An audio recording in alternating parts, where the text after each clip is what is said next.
everyone, and welcome to Women Behind the Journals. My name is Robin, and I've got my co-host here, Kelly. Hello. And today we have our special guest, Ivy Cavendish, who is founder of TooWrite, which has recently been acquired by Springer Nature, and she is now head of writing solutions. Where there are problems, she finds solutions at Springer Nature. That's our official job title. I just knew you were going to quote me. That silly little thing I said, trying to explain my title. God damn it. Okay, yeah. Hi, everyone. Hey, I said I struggled to remember things under pressure, but that with me. Fair enough.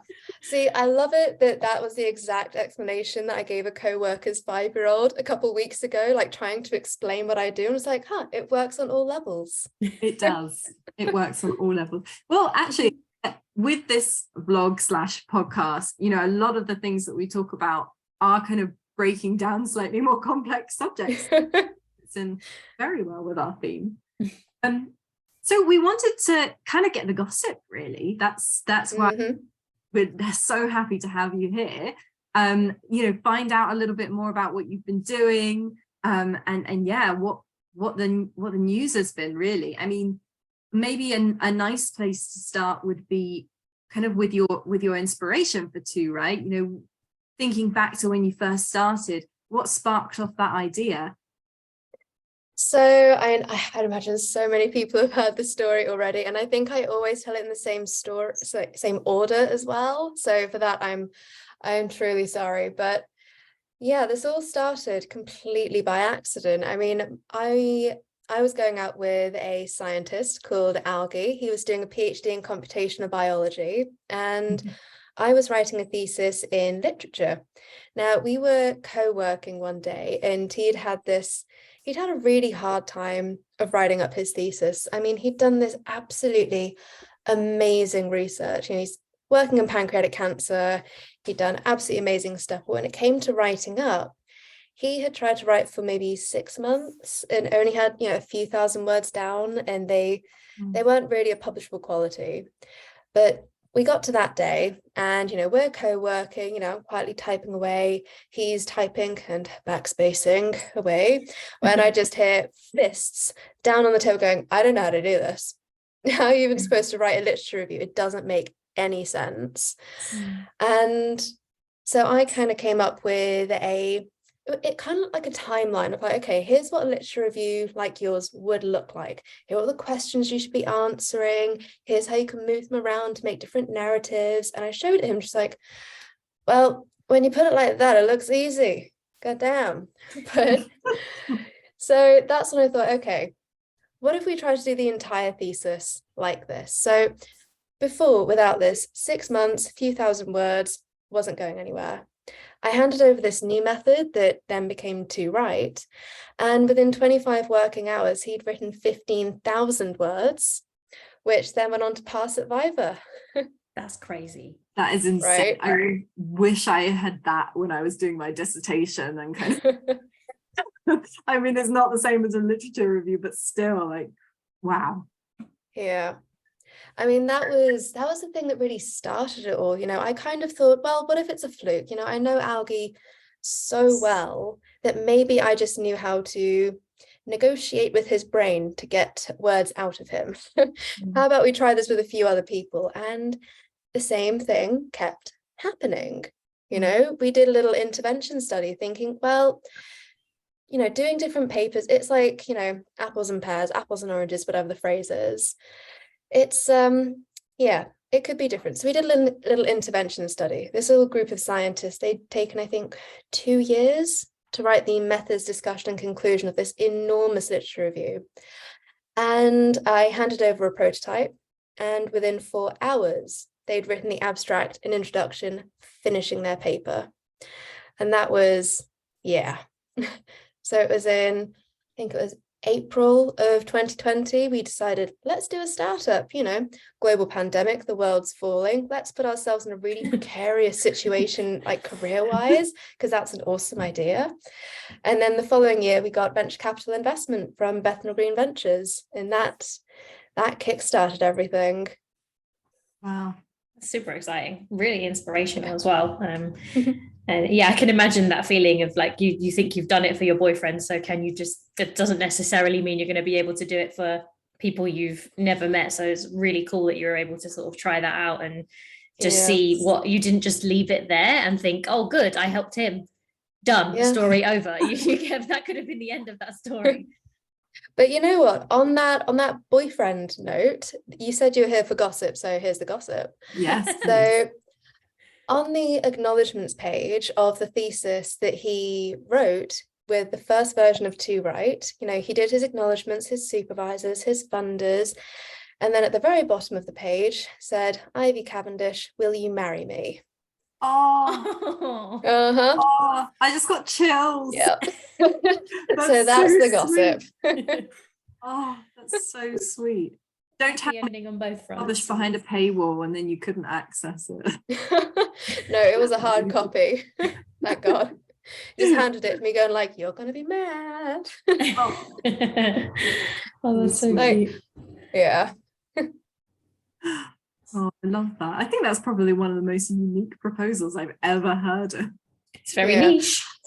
Like I should, clarify that we were technically engaged at that point, but we were in the middle of an engagement off competition, which is going to sound really, really weird unless I explain it. So you can't just drop that and leave that. Yeah, here's the tangent of the episode. So he and I, we were looking for partnership rings.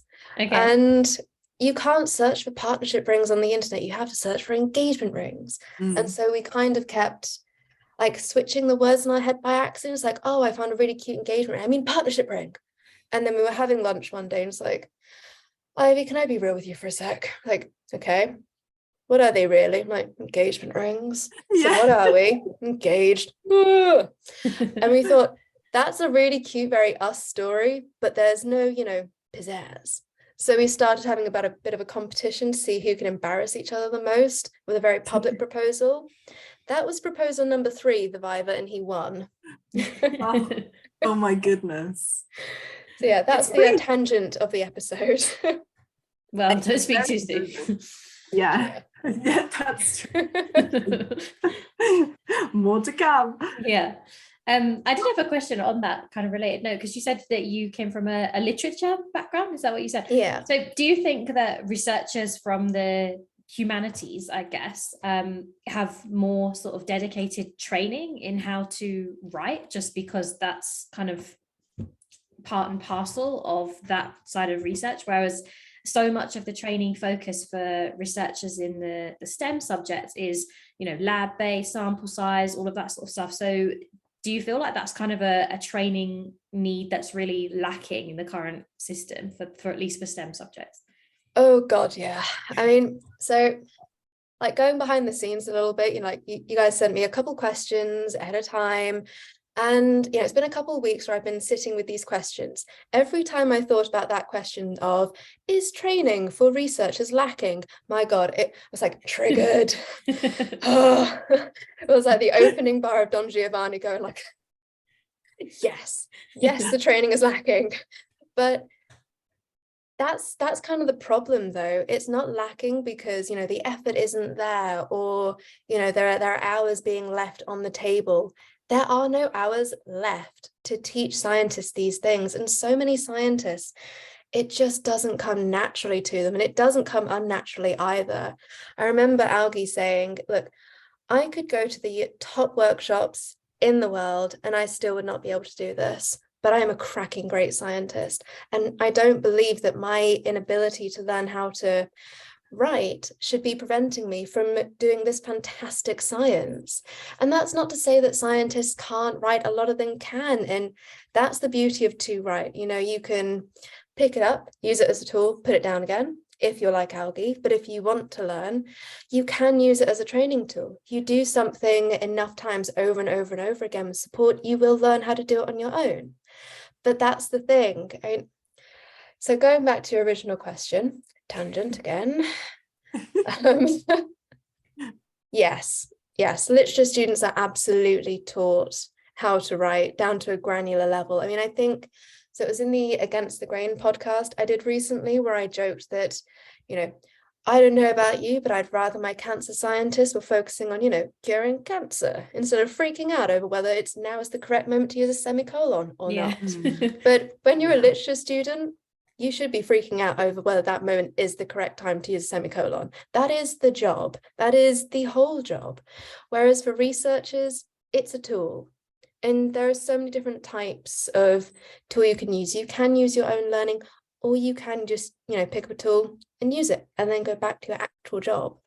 Yeah, I think that's a really interesting point, because as much as we say it's a training need, like you said, there just aren't enough hours in the day. I think we're asking so much from researchers to ask them to do this fantastic work, plan it all out, keep their data, make it open, make sure they have the right appropriate ethics, consent, and the technical ability to actually store that data and make it open, and then on top of that disseminate their work both to a specialist and a non-specialist audience, and teach and supervise. Like, no and one also can do have a life. Well, maybe if they're lucky. Well, sort of have a life, I mean, there are so many researchers out there who are facing horrific mental burnout because they don't have enough hours in the day as it is. Something's got to give, and one thing's going to break. Either we break our thinking of how we're looking at scientific writing as a training need right now, or the researchers themselves break, and a lot of them are already, and it's not okay. I think that's why I've had such a strong emotional reaction to this. I'm like, hell yeah. I've already seen this problem break enough researchers, and that's why even when I'm tired, when I'm not having a good day, I am still putting all of my energy into this, because it's just not okay. It solves a problem, right? That's what you're supposed to do. So it's in the title. Solutions. That's your job role now. It's funny, I actually have a relative who is a lecturer and a researcher, and I was just talking to her this weekend, and she was saying how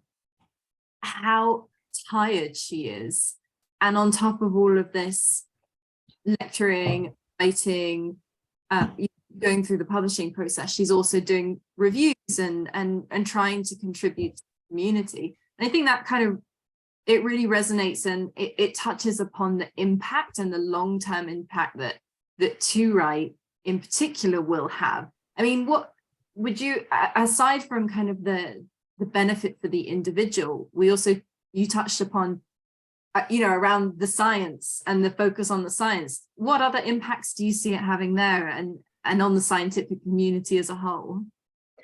So the big thing for me is decreasing the opportunity gap, because I know this is a little bit on the individual level. I'll go to the bigger picture in a second, but decreasing that opportunity gap seen between scientists, because so often science, you're judged as a scientist by how big a grant you can get, and then you can do some really impressive research, but you'll only get that big grant if you can write the paper that gets you there. If you can publish those papers that are big and impressive, and that the grants committees like. And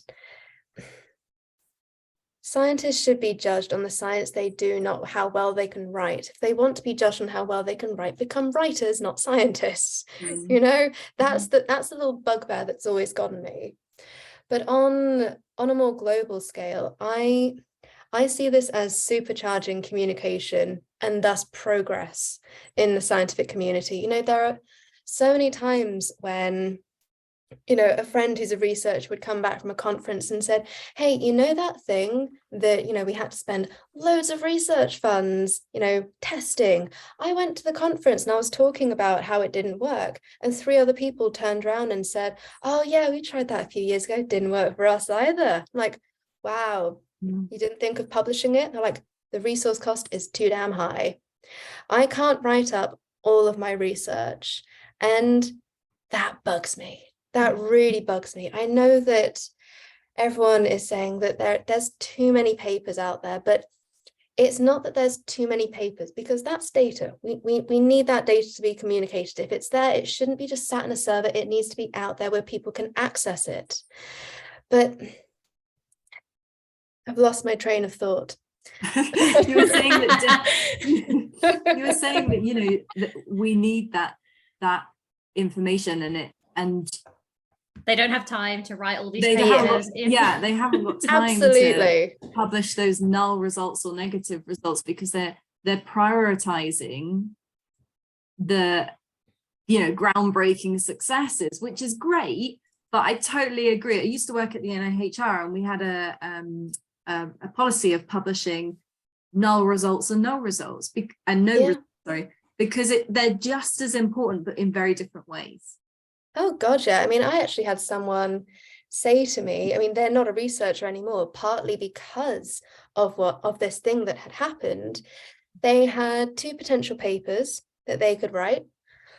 One would be high impact in the classic sense, very, very splashy, but perhaps more accessible to a diverse audience as opposed to particularly potent within their field.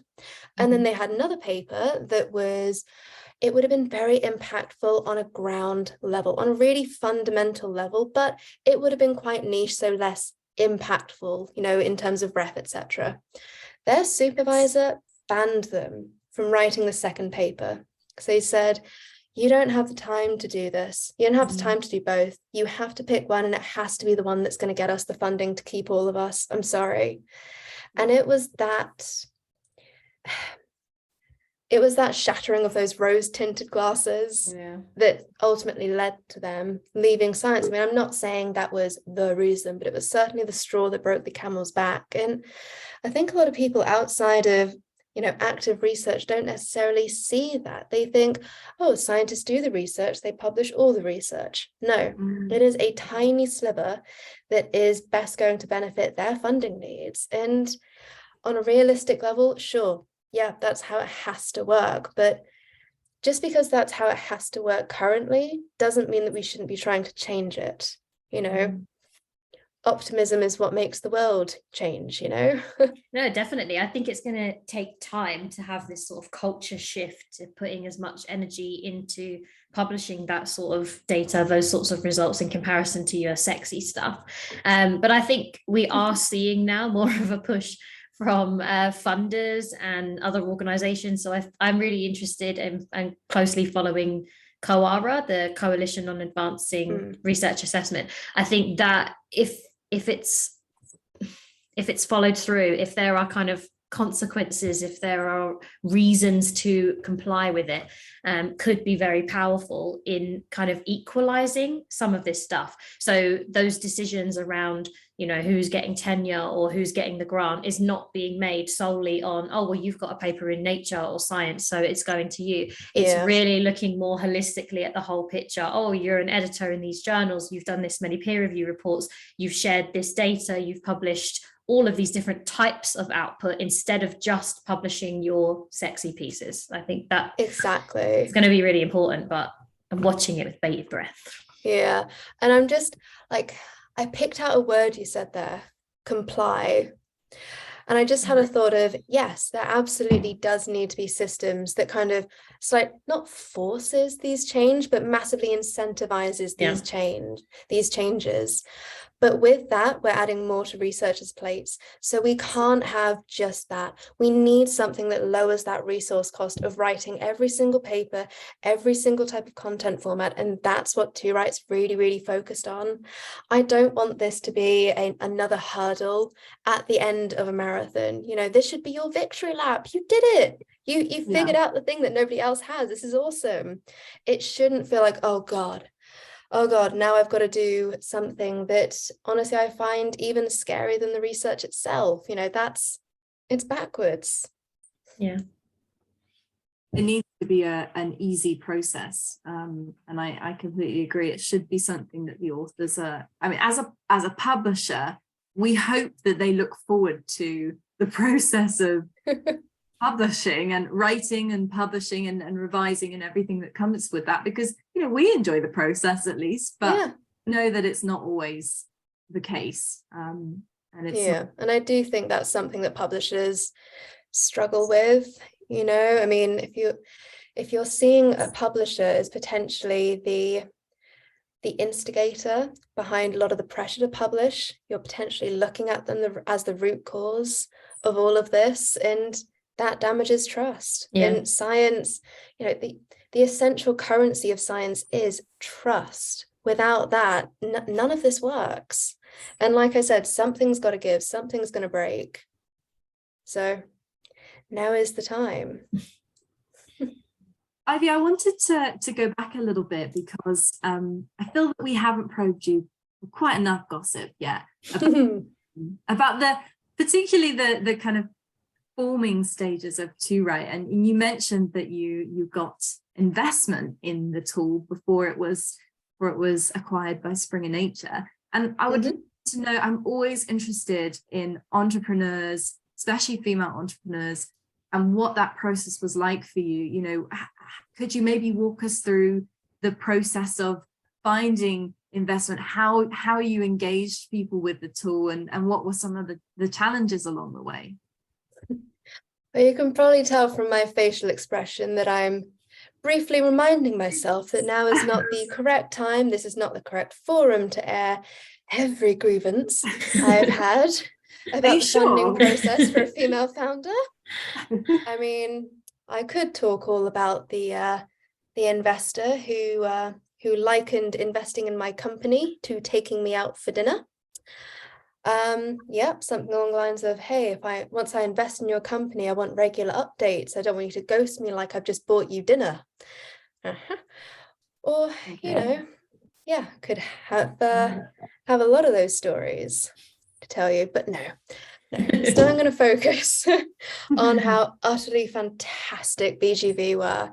This is Bethnal Green Ventures. They are Europe's leading impact investor, and by God, they've earned that. I mean, I remember going to a founder networking event where I was actually speaking to the father of a founder who had recently been invested in by BGV.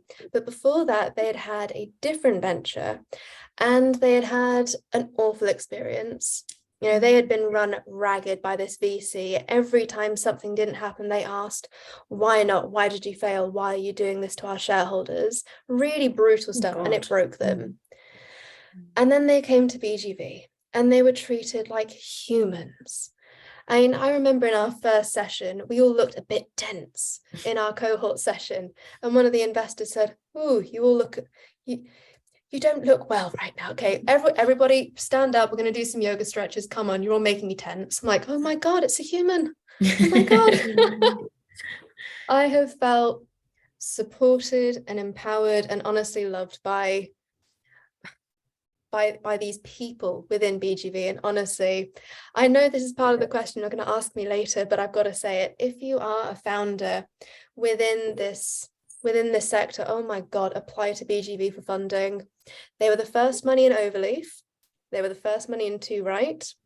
They now have a lot of experience in this sector and they'll do you proud, really. Apply. I think that's such a nice experience and a refreshing experience. I think it's important for us to just kind of take a moment also to recognize that, you know, it seems like it is incredibly challenging, probably for all entrepreneurs, but particularly for women who are, you know, trying to be pioneers and have their company and are, you know, seeking to progress it to the next level, and then experiencing those kind of experiences, which on top of everything else is just, I can imagine it's a bit polarizing. And sorry, it sucks. Absolutely sucks. Yeah. 1.9% of all VC funding goes to women founders compared to men. And my 1.9. God, does it show? 1.9. And that figure dropped by 21% last year. Yeah, we're going backwards. That's not good. Which is, you know, so much fun. And the difference is really, really stark when you're at a kind of group pitching event. I said I wasn't going to do this, but I'm going to do it anyway. There were, you know, several companies at pitching one after the other. And, you know, a woman pitched and all the investors leaned in. They were all men and they're all speaking in softy voices like, okay, do you want to tell us your customer acquisition cost? Really basic level stuff. I'm pretty sure I could ask my 10-year-old nephew this and he could give me the answer, really, really gentle stuff. And, the woman was clearly kind of leaning back going, what? Okay. It was in a slide, but all right. Jeez. And then an all-male founder team came on. They were all wearing the same t-shirt because it's so original. And I'm doing it, aren't I? And they got battered with all these really difficult questions. And that sounds like a bad thing, but it's not, because difficult questions gives you the opportunity to give an impressive as hell answer, which they did not do, but they still got a better reception. They got words like, you know what? I just have a good feeling about you. I'm just like, yeah, investor dude, that is not your genius investor brain working. That is your dude radar saying, I want to have a beer with these guys. And you are mistaking the two. And it makes me so angry. Well, on a slightly more positive note, you did mention that you were kind of in a cohort together when you went to the first meeting. Yeah. I don't really know anything about how this works. So did you kind of all get funding at the same time? You're all working on maybe not similar projects, but all kind of at a similar stage. And is that kind of helpful to have a group of other founders with you going through some of the same types of issues that you face, and hopefully you can kind of crowdsource it all together and get through it together a little bit? Oh God, yeah. So the way BGV works is they have 2 investment rounds a year where they invest in between like 10 and 13 startups at a time. So we were part of the spring 2021 cohort, and I think there were 12 startups. Sorry if I'm forgetting anyone. And it was really fantastic. Some of us were first-time founders, some of us were academics, some were serial entrepreneurs, but we were all entering at roughly similar stages. We were all pre-seed. A lot of us hadn't raised before. This was our first money. And the way BGV works, and honestly, I believe everybody should be working this way, is for 3 months, they tore down everything we thought we knew about business, everything we thought we knew about startups in the nicest way possible. Don't focus on the words tear down. And they taught us. Every single week, we had a different topic. Here is the foundations of UX, and here is a world expert to get you where you need to go. And here's a bit of homework to make sure you've taken it all in. Okay, cool. Everybody feeling good? Now let's go into the foundations of business to make sure that we all had really, really strong foundational skills. Get rid of any bad habits before we get sent out into the world. And then for a year after that, we had post-program support. And that meant that we kind of had carte blanche to bother our VCs no matter what. I could be sending our investors questions like, hey, I know I've already sent you 3 pitch decks this week, but can you look at this one too? Or things like, hey, there's this really out of reach person I want that I probably shouldn't be talking to. Can you find me their email? Can you introduce me? And it was amazing. It was, if you think about certain VCs as having, 1 or 2 major growth levers, maybe they've got massive expertise in one area, or they've got a really good, in-house development team. BGV has all the best growth levers all in one place. And it's very much a don't ask, don't get thing. But if you do ask, you get everything. Yeah. And I can't imagine us getting to where we got to today without their specific support. They left us alone when we wanted to be left alone to focus. They helped us when we asked for it. It was, yeah. People are going to start thinking I've been sponsored by BGV to come here, but well, I mean, it sounds like it was obviously a really positive experience and a really great venture capitalist sort of organization, but also in order to get onto that, it's obviously highly competitive, so you have to have the right exactly right. So as much as there's kudos there for them, there's also kudos there already for you in that. And I like that what you said, like, don't ask, don't get. My dad always says that to me all the time. Don't ask, don't get. And so you have to take every opportunity that's presented to you and ask those awkward, maybe slightly questions, and just see how far you get. Yeah. And accept that realistically you're going to screw up 1,000 times before you're going to get it right, and they are going to see every single one of those screw ups. But it's fine. That's what they're there to do. They're there to tell you, okay, maybe do it differently next time. I mean, it sounds amazing. I was kind of just listening in awe, because I have this sort of quiet dream where I'd love to have something that I could put together as a company and then grow it myself, but I just don't have enough ideas. I don't have enough original ideas, maybe. I don't know. But yeah, or maybe it's just a slightly unrealistic dream for me at the moment. But yeah, Hey, it was unrealistic for me at the time too. I was a PhD student who had absolutely no business trying to go into business.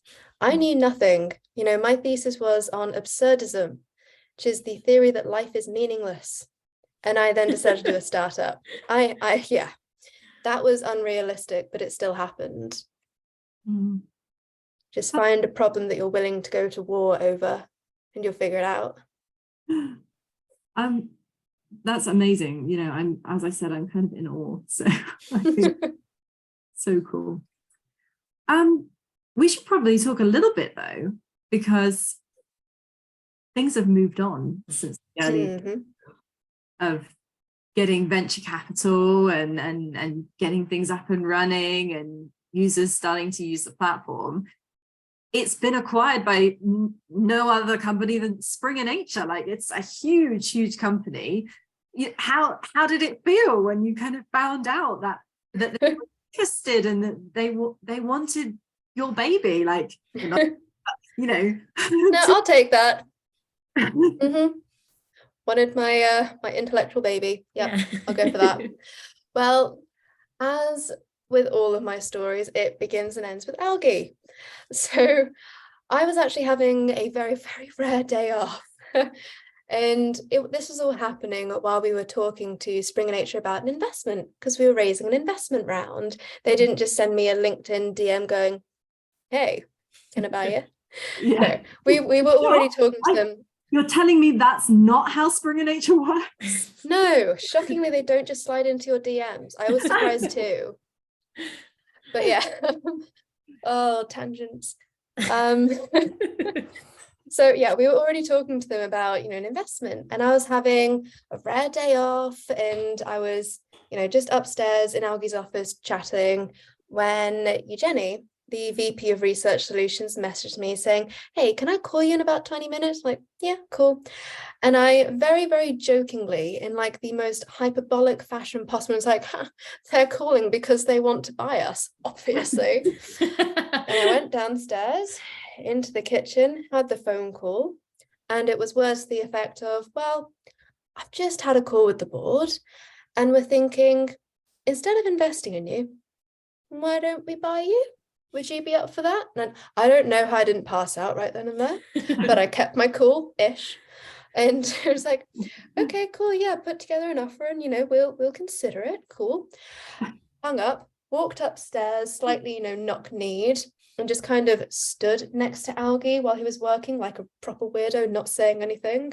And he was like, do you want to say, okay, you're creeping me out. Can you say something? I was like, oh my God, what happened? Do they hate us? It's like, Springer Nature want to buy us.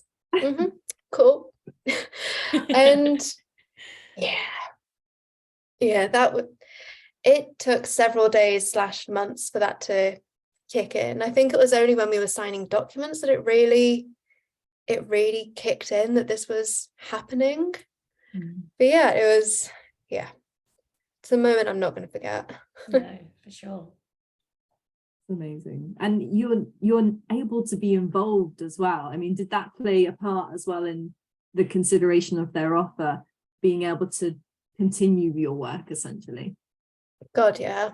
I mean, it was, I would never have been ready to let it go that early. No. I mean, TooWrite is basically an expression of my brain. A lot of people ask, oh, do you use TooWrite when you work? Like, you're missing the point. I've always used a version of the TooWrite method to write as a literature kind of academic. So TooWrite was still so much part of my brain that I couldn't have said goodbye to it. Not a chance. Which helped because, I brought this up to them and they said, well, that's a good thing. The whole point is that we want you to to, you know, be building this thing. So essentially, instead of just being a dinky little startup out on my own fighting for everything, we just move absolutely everything we had into Springer Nature and continue business as usual. And just total side note, but are you at King's Cross? Yeah. I used to be at Springer, so just wondered. It's so pretty, right? I know, it's a nice office, not gonna lie. Yeah, for those of you who don't know, at Springer Nature there are these enormous moss walls. Some of them are going up for, you know, the entire 4 floors, and I really enjoy how every time I walk past the moss wall, it kind of looks like there's a little bit less moss than before. I just love the idea that all like the ecology academics are just kind of going, yoink, I'm going to propagate that at home. Like, that's amazing to me. Only in the bits that you dying. can reach, not from the bits higher up. That's all perfect. The ones No, that would be much more impressive. Like 007ing down from the roof. And I'm like, I want this that is really, bit up really there. unique, like type of moss, and I want it. Love that. I guess that's quite an adjustment though, Yeah. to go from just you and algae by the sounds of it to then being taken in by one of the biggest academic publishers going. I mean, Yeah. at F1000 we were recently acquired in 2020 by Taylor and Francis, so not quite the same, a similar situation, going from a very small company into now a much larger company, but also trying to navigate that sort of, how do you fit in as part of this bigger organization whilst also maintaining your own, which might be somewhat different, core values than the sort of umbrella that you're now under. It's definitely been an adjustment, but vastly positive. Yeah. I mean, I always bring it back to one moment. So I remember an investor at BGV jokingly saying, I'm so glad that we've invested in this other science sector startup, because now we can just point the publishing nerds at each other, and so they're not like info dumping at me. Like, all of this was said with much love. It was very much a joke, but it did crystallize that, I don't know, that isolation a little bit, because when you're a startup you can't really tell anyone else in the sector what you're up to, and it was very isolating. But I walked into Springer Nature and all of a sudden publishing nerds everywhere. It was absolutely amazing, and it continues to be amazing. You know, I quite frequently schedule 30-minute meetings that turn into an hour and 30 meeting, because we've gotten on a rant about something in publishing, and it's just so nice being surrounded by people who are so passionate about exactly the thing that I'm passionate about. Also, having the same core values that I do. You know, I went in thinking, oh God, I'm going to have to be the noisy person saying accessibility and mental health. No, those drums that I brought to bang, they are already banging at Springer Nature, and I love it. You were just like, oh, so I don't need these. Okay, I don't need. Just join the chorus. Yeah, pretty much. Yeah. Oh well, it's lovely to hear that you're fitting in so well, and you know, taking up the TooWrite mantra in Springer is really exciting. I mean, what's next? I mean, that's the natural thing to say. You know, what's coming next for TooWrite and for Springer as well? Yeah. So in March of 22, about 1 year minus 1 week ago, we launched TooWrite Abstracts, which was a free abstract writer. It was just supposed to be a dinky little beta that we'd bring back after a few months. Well, we've left it up because it's a free tool. People are loving it. Some people are even using it to write full papers. Yep, I still see you. So the next thing really is to build it into a full paper writer. Really bring that core value proposition to market. You know, that's the big thing we're doing. And any timeline, or am I pushing you too much? Oh, well, you know what it's like to work in a slightly corporate-y environment. You know, there are timelines and then there are timelines. Yeah. Not sure at present. You know, when you're working in a really big structure, you will find, like, you know, those funny little moving walkways that you get in airports. You know, imagine there are like miniature ones of those dotted about the floor, but you can't see where they are. You're walking down the hallway, all of a sudden you hit something and it accelerates things. Phew. And then you jump off and you then hit a slow bit. That's kind of what working in a corporate structure is like. So we're not really doing a specific launch timeline yet. I don't think the press team would let me. I've dabbled in product development, and I feel like that's, you know, quite typical of getting approvals for projects and product development and things like that, and getting all of the information that you need to develop a project and a product, and it takes time. And also, you know, as a company investing in a product that's going to be developed, you want it to be the best version it can be, or at least, you know, as close to the best version, I guess, before you start properly releasing it, so that you can get good feedback and good reviews, and then you can build on it even more from there. So yeah, I know what you mean. Absolutely. Very nice analogy though. That's a really good analogy. One for just like working with a huge organization as well. Because sometimes I feel like I'm walking the wrong way on one of those moving walkways. I'm contacting, you know, shed loads of people, and everyone's like, no, that's not my job. That's not my job. And I'm like, whose job is this? No one seems to know. Can someone help me? And then you find the right person, and then it just flips and you fly. Yeah, I love that. Yeah. You can tell you're an English literature. Right? Yeah. It's like, I shall term this the corporate moonwalk, and I'm going to cite myself forever. Yeah, do it. We're kind of talking about new features, or like what's the next steps for TooWrite, and one that sort of springs to my mind quite naturally. The tool is currently focused on kind of writing in a scientific way, or for an expert audience more. Are there any thoughts to kind of expand into the lay summary, plain language summary arena? Because I think that possibly takes a whole different skill set, and it needs a whole different, completely different way of writing as well, which researchers also sometimes struggle with. Yeah, I mean, for me, nothing is off limits. If you write it in science, I want it on TooWrite, you know. Like, that's where I'm going with this. I'm just going to keep expanding until somebody stops me. Love that. I think there's so many different areas that could be expanded into, whether that's, you know, there's different ways of kind of highlighting research. We were talking in a previous episode about eLife and their ways of kind of representing and evaluating research, and there's maybe an area there's lay summaries, you know, there's so much around kind of dissemination, I think, that needs to be expanded and improved in the way that we present research. There's so many opportunities, but I'm conscious that you can't give too much tea on that. Well, I feel like we've kind of come to a nice sort of end, but I do have one final question, and that is, we always ask our guests what advice they would give to sort of people in the industry, or, you know, in a specific field. I mean, I just wonder whether you could give some advice to potential entrepreneurs. Would that be maybe something other than to apply to Bethnal Green Ventures, which I think we've all got that message loud and clear? Is there something else? If you don't get into BGV the first time, apply again.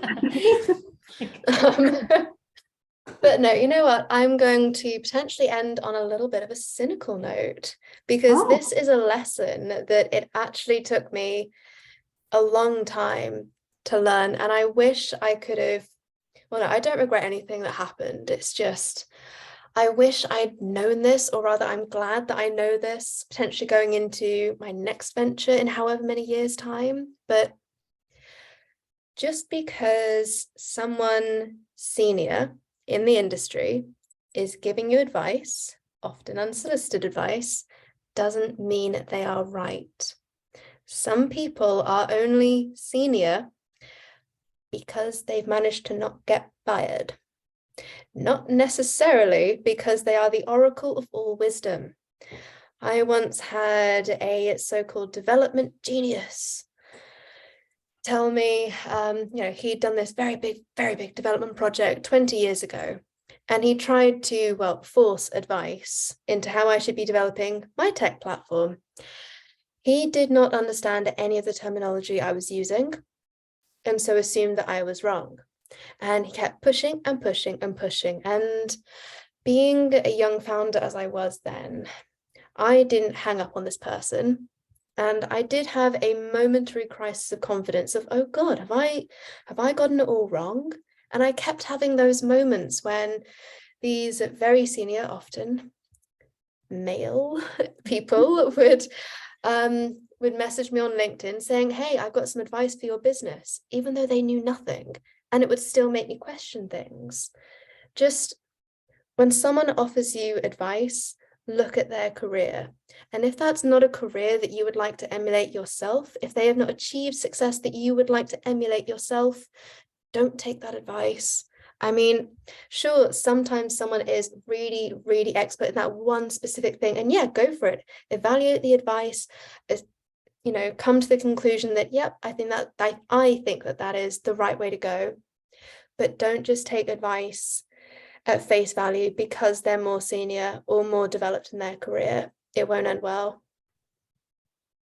I think you can twist that from being cynical to also having a little bit of an element of sort of trust your own gut and your own instincts and what you feel and think is best for your project and your career. So just so we're not ending on a totally negative. Yeah, because that's the thing. I think you do need to trust yourself. You need to question everything to make sure you're not getting, carried away with, the founder dream building that we all do.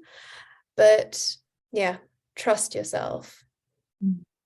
I think that's really amazing feedback and advice, and something I'm going to personally try and take as a natural born people pleaser who struggles against it every single day. Kelly is a wonderful person, but I wouldn't say she's a people pleaser. No, people pleaser is not one of my skills. No. It's people like both of you. I felt you had to caveat that, but she's not a bitch, but she won't just tell you what you want to hear. Like she's nice, really. Give her a chance. Once you get to know her, no.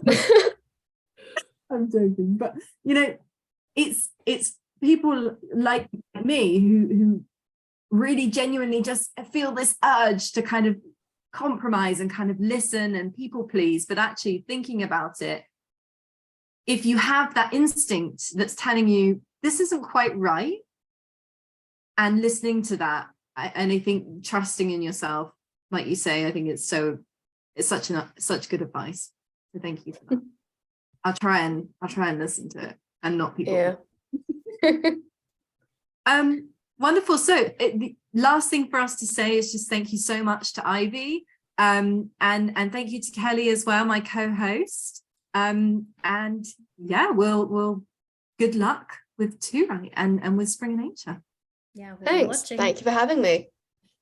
Bye. Bye.